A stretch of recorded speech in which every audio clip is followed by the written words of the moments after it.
right, my folks and my people. I'm going to go over these two books real quick. First one to start off, I'm going to go over the Alchemist.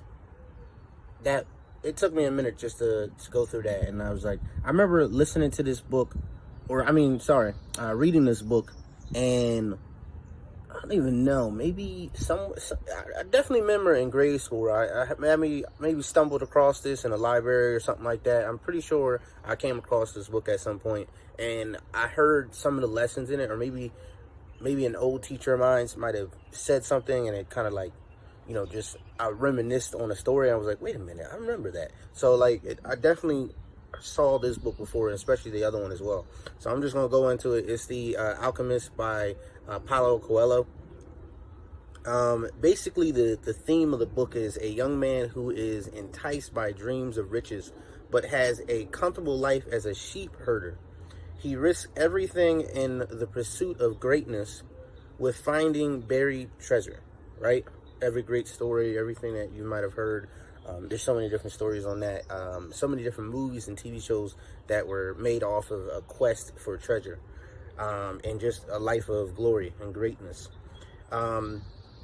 It takes courage to put yourself out there. That's huge.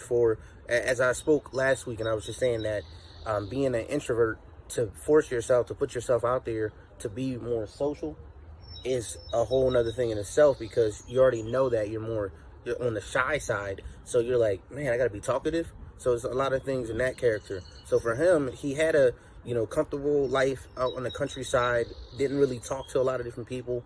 His only friends were basically the sheep.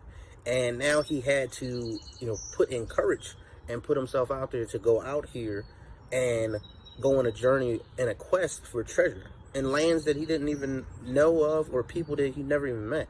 So that's powerful in itself. It takes courage to put yourself out there. Here goes a quote that I took in a book. When you dedicate your whole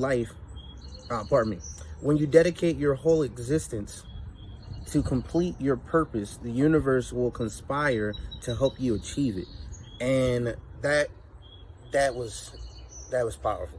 I mean, and I'm gonna say it again because I might have read it a few different ways. When you dedicate your whole entire existence to complete your purpose, the universe will conspire to help you achieve it. So as long as you put yourself in that path, in that direction, the universe is going to come around and say, hey, look, I see where you're going. I see what you're doing. I'm watching you, and I'm going to come after you and push you to make sure you get there. Got you right here. You cannot give up on your dreams until you have scattered the entire earth in search of impossible. Because a lot of times, a lot of people just want to give up. And I've been there. But like I said before, you're allowed to be defeated, but not allowed to be destroyed. If you truly desire success, then you must first understand the true meaning.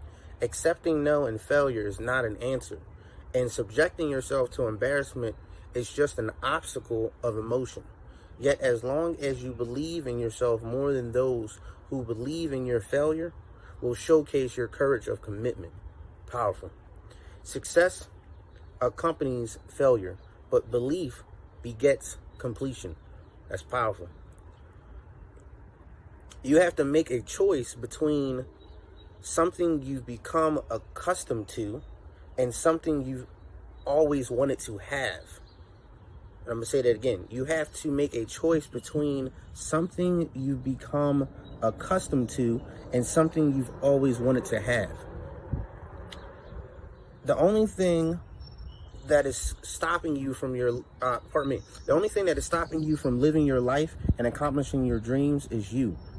We stop ourselves. We're our worst critic. We build false realities to comfort our vulnerability because settling is easier than failing and losing everything. So that's another thing. You feel like you don't want to take the risk because you might lose it all. Luck favors the bold ones. That's another powerful quote I took out of the book. Living your dream isn't going to be easy, and it isn't without its faults, but giving up on your dreams is harder. That spoke to me in a lot of ways, and it's probably going to speak to you in a lot of ways when you think about that, because it's easy just to say, oh, I can't do this. But then when you give it up, you're like, wow, that was actually harder than giving up on myself and the dreams that I wanted to accomplish. So you got to digest that in a way where you can't allow that stuff, allow that to happen to you, because then you're going to regret it in the long run.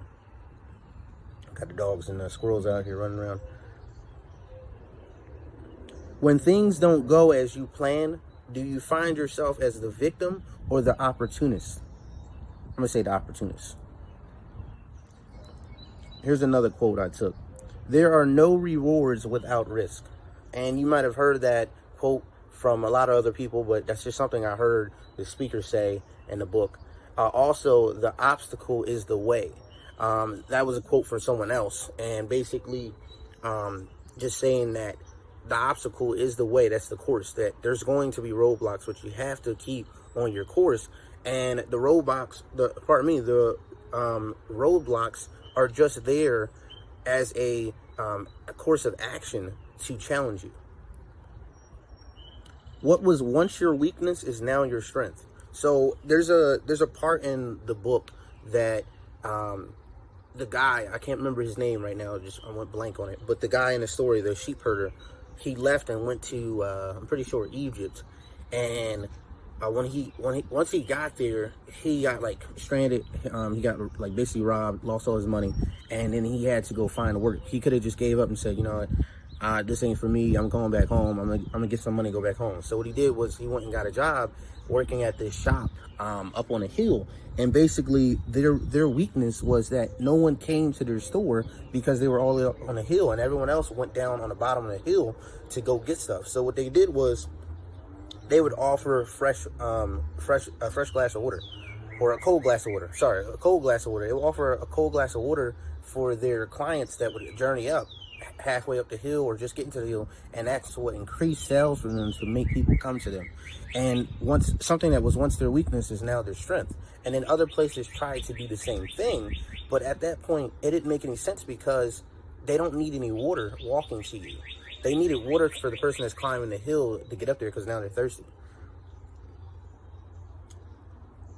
Pursuing your life's purpose will require you to be agile, adaptive to your surroundings, and to be wary of thieves. That was the part I was talking about. He was in an unknown area and, someone conned him and stole all his money. Use all your life experiences and skills to improve your hustle. That was something that he did because he knew at that point he was in an area that he was unfamiliar with, and he had to figure out how to take life skills and purposes and experiences to his attributes to then apply it into an unknown area and conquer it so he can get enough money to then make the journey. And then this is the last thing I wrote down. Are you hopeless or hopeful? Do you want for everlasting substance or just wonder? If it's a venture and meaning you want, then don't ever lose that sparkle in your eye.